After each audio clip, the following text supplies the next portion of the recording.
she really could. You got S-M-I-L-E.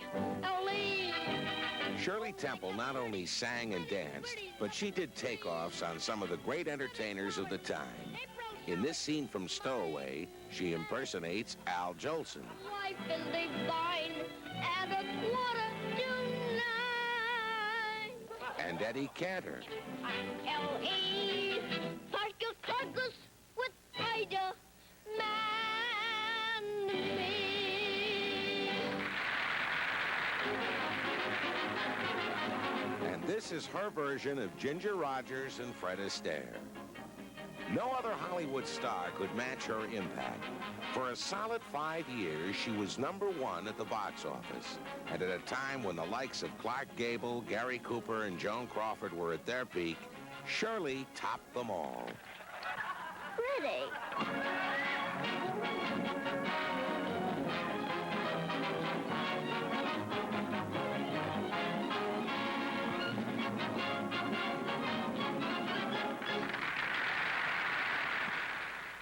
She was born in Santa Monica, California in 1928 of a non-show business family. But her parents soon realized that this was a child with unusual presence and personality. She was enrolled in a dancing class at the age of 3, and it was there a talent scout spotted her and arranged for her to appear in a series of movie shorts called Baby Burlesques. Here she is at 4, burlesquing Marlene Dietrich. We thought that love was over, that we were really through. I said I didn't love him, that we begin anew. And you can all believe me, we're sure intended to, but we just couldn't say goodbye. Just a minute, ladies. I'm presenting her right now. Baby, take a bow. After a year of shorts and bits and features, the Fox studio gave her a spot in a film titled Stand Up and Cheer, a picture specifically designed to cheer up Depression America. It did the trick. And here's the scene that captured the public.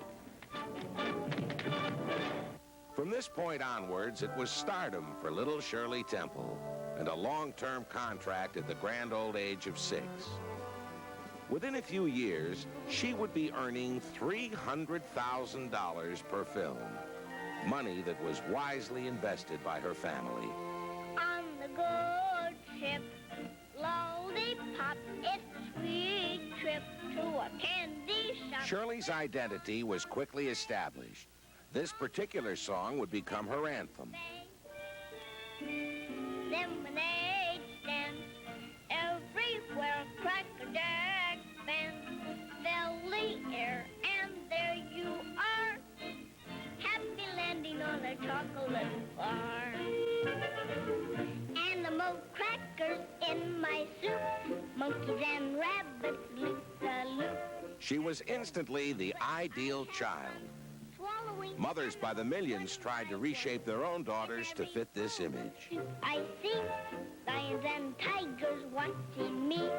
I make them jump right through a hoop. Those animal crackers in my soup. By 7, Shirley Temple was an institution and a veritable side industry.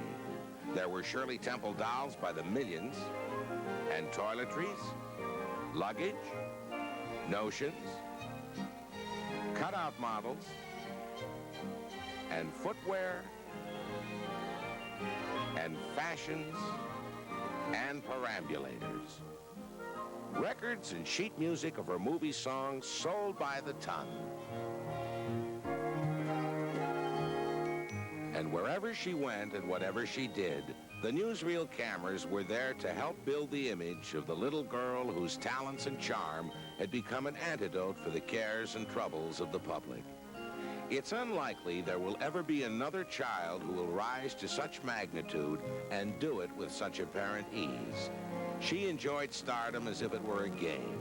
There were no accounts of temperament or personality problems, none of the traumas that have marred the lives of so many children who find fame in films. For Shirley, it was fun, whether performing in the studios or for the cameras that captured her casual moments. Like these private shots of her strolling with First Lady Eleanor Roosevelt, or officiating at the opening of a bridge,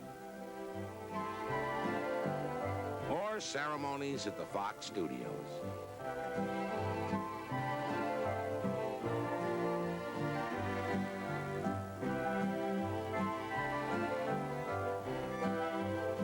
And when she became tired, she behaved just like any other little girl. Mommy, can I go home now? The Shirley Temple screen image was carefully built. More often than not, she was a child of misfortune, frequently to be found in orphanages. And God bless my sister Mary. Amen.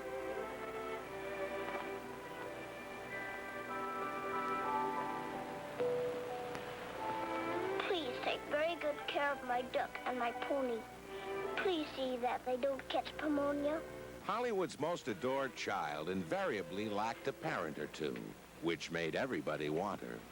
If you ever come back again, you won't forget to come and see me, will you? I'll be in the orphan asylum in Shanghai. Oh, sure, we'll look you up. Won't we? Oh, of course we will. Well, I think I better run along now before I really cry. Goodbye. Oh, please, Cap, don't let them take me away. Why are you waiting? Take her! Come on, Bud. It seemed the authorities were always trying to separate her from those she loved. I don't want to leave. I don't want to. That's all right, honey. Don't cry. You let me alone. I want to stay with Cap. I'll be with you soon. Be a good girl, honey. Why are they taking me away from you? What have I done? Ah, nice little girl. In Heidi, even the dreaded gypsies wanted her. I want my grandfather. You'll never see your grandfather again. Heidi! Grandfather! Grandfather! Heidi! Grandfather, she's hurting me. Grandfather, take me home. In Susanna of the Mounties, again an orphan, Shirley rescues Randolph Scott and helps Canada solve its problems with the Indians.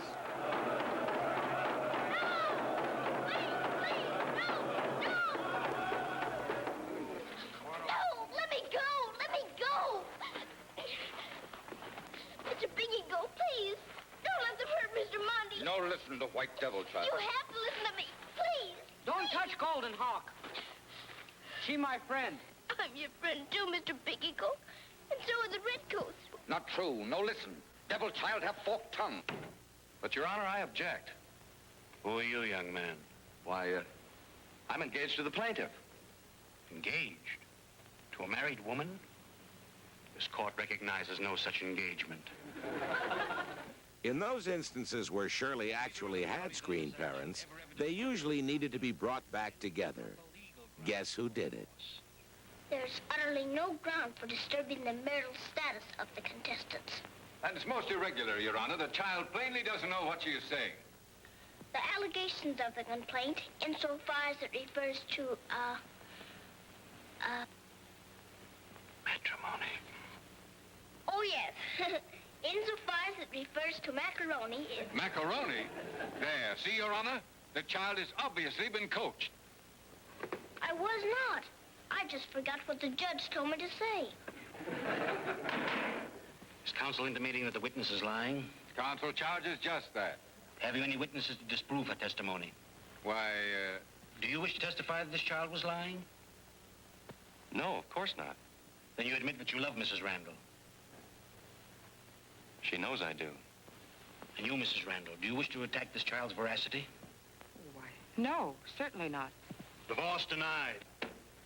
Take your child and go home, both of you, where you belong.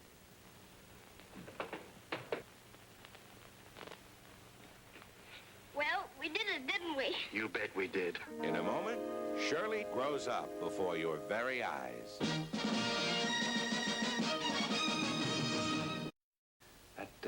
That waltz sounds familiar. How does it go? Come on, I'll show you. In 1939, in Susanna of the Mounties, Shirley Temple, now a seasoned-old trooper of 11, was required to teach Randolph Scott how to Now you dance. start with your left foot. She certainly was well qualified. In the previous 5 years, she had danced with most of the best hoofers in Hollywood. Her first dancing partner, James Dunn, in Baby Take a Bow.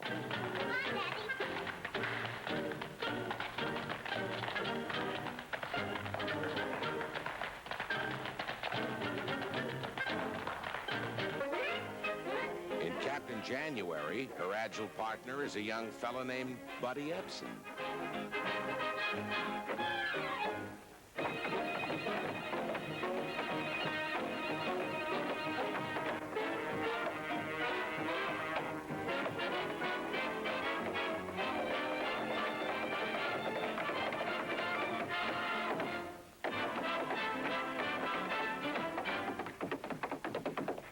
Stepping to a military beat in Poor Little Rich Girl, Jack Haley and Alice Faye.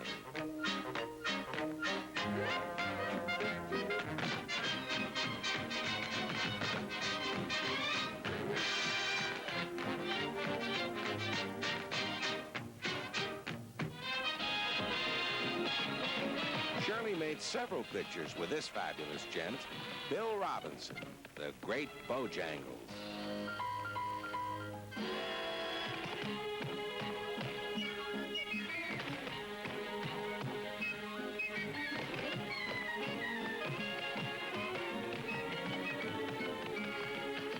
Back in uniform for Rebecca of Sunnybrook Farm, again with Bojangles.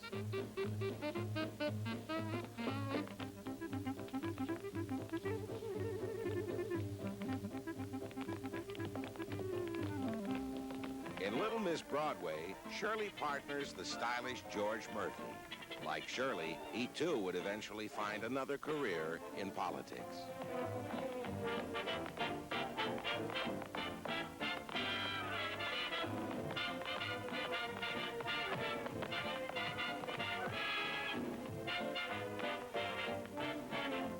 The lanky English actor Arthur Treacher was a favorite Temple co-star. He coached Shirley for this Cockney number in The Little Princess. Lost a week, down that alley came a top. Nice old geezer with an hosty cough. Sees my Mrs. takes his topper off. In the very gentlemanly wine. Oh, what a cheer. All the night was cried. Oh, you're gonna meet Bill. Have you bought the street Bill? Love, all right. But I should have died. I knocked him in the old tent road.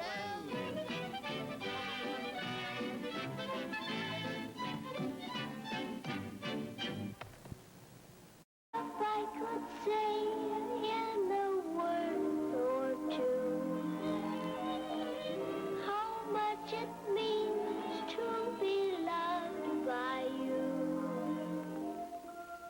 then I could thank you for all you've done, but I don't know what to do. What can you say when a dream comes true? How can I ever thank you? Shirley, how can we ever thank you? Pick up myself.